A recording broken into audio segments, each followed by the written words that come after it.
Hello दोस्तों, स्वागत है आपका मेरे यूट्यूब चैनल पे कि हम लोग साइंस में फिजिक्स को कंप्लीट करने वाले हैं। बस आज ये उसका इसकी लास्ट क्लास है। इसके बाद आपका फिजिक्स जो है वो कंप्लीट हो जाएगा।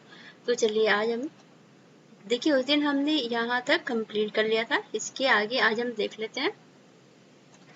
देखिए, ये बहुत ही इम्पोर्टेंट जो है स्थान है, जिसके बारे में आपको पता होना चाहिए। सारे याद करने की जरूरत नहीं होती है, लेकिन जो कुछ इम्पोर्टेंट्स होते हैं ना, जैसे देखिए, अब देखिए, भारतीय राष्ट्रीय आयुर्विज्ञान संस्थान, ये आपका नई दिल्ली में, आपको इसको याद रखना पड़ेगा, ठीक है। और देखिए, Tata institute of fundamental research, कोई फंडामेंटल रिसर्च के लिए जो टाटा का इंस्टीट्यूट बना वो कहाँ पे है, वो मुंबई में है। देखिए, कांच का केंद्रीय कांच और मृत्तिका अनुसंधान कहाँ पे है, कोलकाता में है। देखिए, औषधि बहुत इंपॉर्टेंट है, आपको ये याद रखना पड़ेगा। केंद्रीय औषधि अनुसंधान संस्था ये लखनऊ में है। और देखिए, वनस्पति अनुसंधान ये भी लखनऊ में है, ठीक है। तो और देखिए, औद्योगिक विश्वविज्ञान, ये तीनों आप याद रखेंगे। केंद्रीय क्या, औषधि, वनस्पति और विश्व विज्ञान, ये तीनों कहाँ पे है, ये तीनों लखनऊ में है। तो आप इसको याद रखिएगा। देखिए, मौसम विभाग, मौसम विज्ञान संस्था आपको पता होगा, नई दिल्ली में होता है, ये नई दिल्ली में है। भाभा परमाणु इम्पोर्टेंट है, ये ट्राम्बे में है, ठीक है, ट्राम्बे महाराष्ट्र में है। फिर देखिए, भारतीय पेट्रोलियम संस्था, ये देहरादून में है, ठीक है। देखिए, देहरादून कैसे, भारतीय पेट्रोल भराने, जैसे कहीं पे आप ऐसे याद कर सकते हैं, दूर जाना होता है तो पेट्रोल ज्यादा डलाना पड़ता है, ठीक है। पेट्रोल डलाना, दूर जाना, थोड़ा सा ऐसे रिलेट कर सकते हैं, देहरादून। देखिए, पर्यावरण, ये जब पर्यावरण में कहीं पे आ जाए ना, तो समझिए कि ये एक इम्पॉर्टेंट चीज है। अब देखिए, केंद्रीय पर्यावरण इंजीनियरिंग अनुसंधान संस्था कहाँ पे है, ये नागपुर में है। तो आप इतने भी याद रख सकते हैं, तो भी आपका देखिए, थोड़ा सा एक दो और देख लीजिए। यहाँ पे देखिए, भारतीय खगोल बंगलुरु में है। खगोल कहाँ पे है, बेंगलुरु में। और देखिए, centre for DNA finger printing and diagnostic, ये भी इम्पोर्टेंट है, ये कहाँ पे है, हैदराबाद है। तो इतना भी अगर आप याद कर लेंगे, इतना भी आप ध्यान में रखिएगा, ये भी इम्पोर्टेंट है, ठीक है। इतने आप याद रख लीजिएगा। अब देखिए, कुछ इम्पोर्टेंट पॉइंट है। पहले देखिए, ये सिद्धांत देख लीजिए। इस सिद्धांत में देखिए, प्रकाश का कणिका सिद्धांत हमने पढ़ा था, न्यूटन ने। कणिका में कण का मतलब प्रकाश जो है वो एक कण की तरह भी काम करते हैं, ये बात किसने बताई थी, न्यूटन ने। और प्रकाश का तरंग सिद्धांत, तरंग की तरह काम करता है, ये किसने बताया था, हाइगेंस ने बताया था। इन्होंने इसका तरंग सिद्धांत दिया था। प्रकाश का कणिका सिद्धांत न्यूटन ने दिया था। प्रकाश के विवर्तन का सिद्धांत किसने किया था, ग्रे मोल्डी ने। और प्रकाश के व्यतिकरण का सिद्धांत किसने दिया था, यंग ने दिया था। ये सब आप पढ़ चुके हैं, विवर्तन क्या होता है, व्यतिकरण क्या होता है। तो आपको ये ध्यान रखने की ये सिद्धांत दिया किसने था, तो देखिए, जो विवर्तन था उसका ग्लेमार्डी ने दिया था, और जो व्यतिकरण होता है, ये बात किसने बताया था, यंग ने बताया था। प्रकाश विद्युत का सिद्धांत हर्ट्ज ने दिया था। और प्रकाश का क्वांटम सिद्धांत, ये किसने दिया था, प्लांक ने। देखिए, आपने पढ़ा ना, प्लांक का क्वांटम सिद्धांत, हाइगेंस का तरंग सिद्धांत, ये सब आपने पढ़ा है, तो आपको ये सब याद होगा। न्यूटन ने कणिका का सिद्धांत दिया था, ठीक है। प्रकाश का विद्युत का सिद्धांत किसने दिया था, ये आइंस्टीन ने दिया था। और प्रकाश किरणों के प्रकीर्णन का सिद्धांत किसने दिया था, सीवी रमन ने। तो आप इतनी चीजें याद रखिएगा, ये बहुत इंपॉर्टेंट है। देखिए, कुछ इंपॉर्टेंट पॉइंट्स है रेलवे के हिसाब से, ठीक है, जो रेलवे में अक्सर आ जाते हैं। देखिए, यहाँ पे पूछ रहा है WWW सॉरी। देखिए, WWW का फुल फॉर्म क्या है, फुल फॉर्म क्या होता है, वर्ल्ड वाइड वेब। देखिए, त्वचा की जो सबसे ऊपरी, देखिए, जब आप डालते हैं ना कोई भी साइट सर्च करते हैं, तो आप सबसे पहले ये लिखना है ना WWW, उसके बाद आप आगे यूज करते हैं, तो ये क्या होता है, ये वेब एड्रेस होता है, ठीक है। तो ये वर्ल्ड वाइड वेब इसका फुल फॉर्म है। त्वचा की सबसे ऊपरी परत को क्या कहते हैं, त्वचा में जो सबसे ऊपर वाली परत है उसको क्या कहते हैं, जो आप इससे ये स्किन होती है ना, टच करते हैं त्वचा में, उसको क्या कहते हैं, एपिडर्मिस, एपिडर्मिस।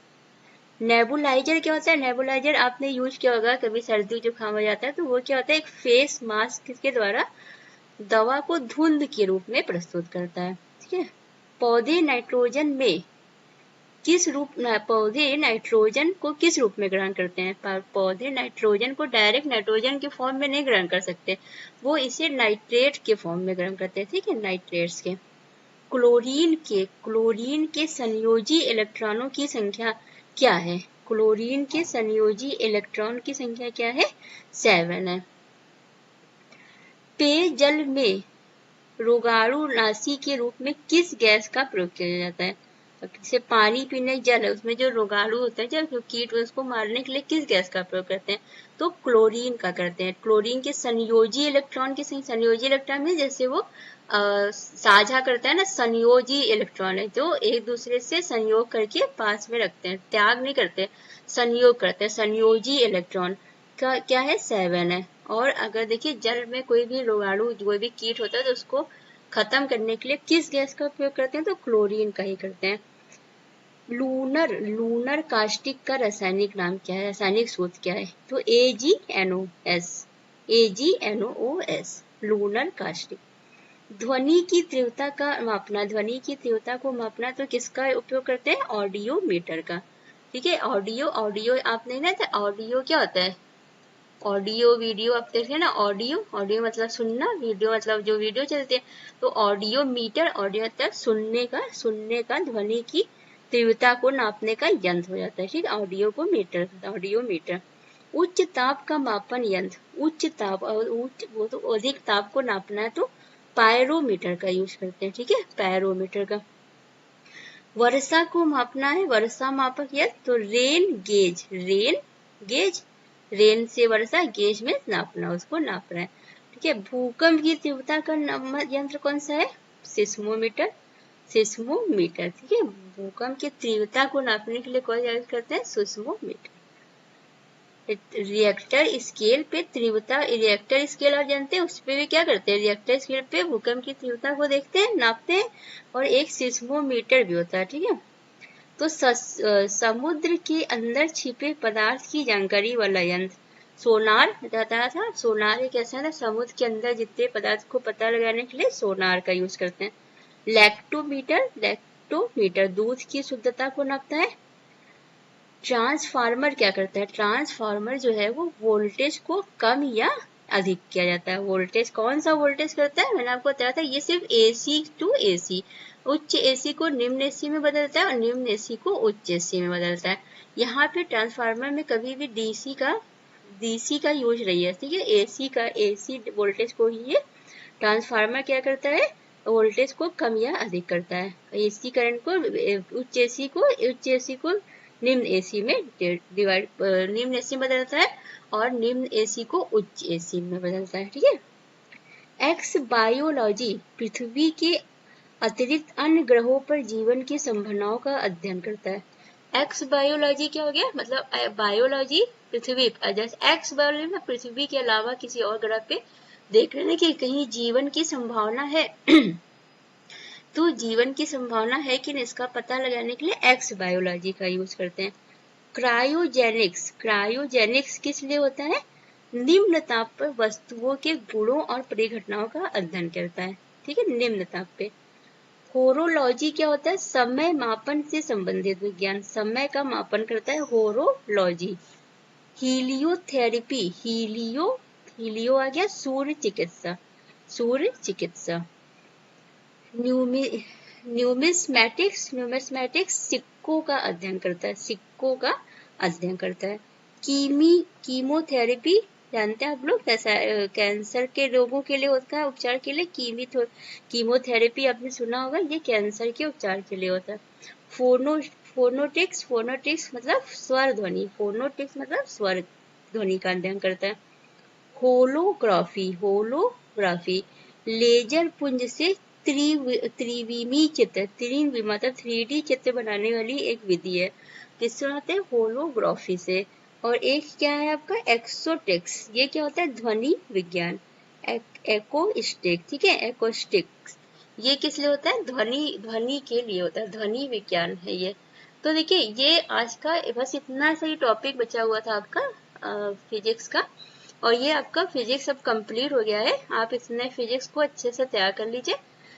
बस आप इतना भी पढ़ लेंगे ना तो आपको देखेंगे आपके फिजिक्स के सारे क्वेश्चन, एक दो छोड़ दिया जाए, अगर एक दो भी शायद नहीं छूटेगा, लेकिन एक दो का कोई वो गारंटी नहीं रहता कि कहाँ से आ जाए, लेकिन लगभग आपके सारे क्वेश्चन इसी में से फिजिक्स के फंस जाएंगे।